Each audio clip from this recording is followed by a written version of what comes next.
Voting நல்லா நல்லா மகிழ்ச்சியாக இருங்க.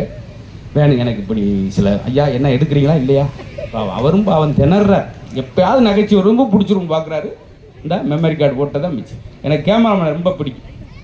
வாழ்க்கையில் வாழ்நாள் முழுதும் அடுத்த ஆளை சிரிங்கன்னு சொல்கிற ஒரே மனிதர் அவர் தான். ஆனால் அவர் சிரிக்க மாட்டார். ஏன்னா சவுண்டு அங்கே கேட்டுருக்கா அடக்கி பாவம்.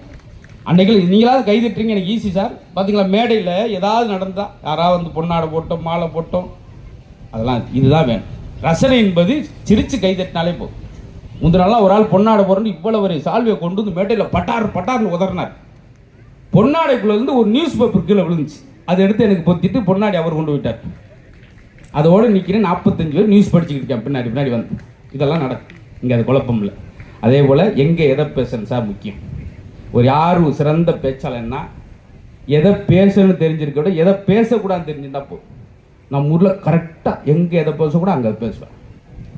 பொண்ணு மாப்பிள்ளை மாலை போட்டு உட்காந்துருக்காங்க, வாழ்த்தி பேசுகிறார். தெரிஞ்சால் வாழ்த்தோம், இது பேசாமல் போயிடலாம். பேசுகிறார். மணமக்கள் பகவத்கீதை மாதிரியே பேசியிருக்கார்.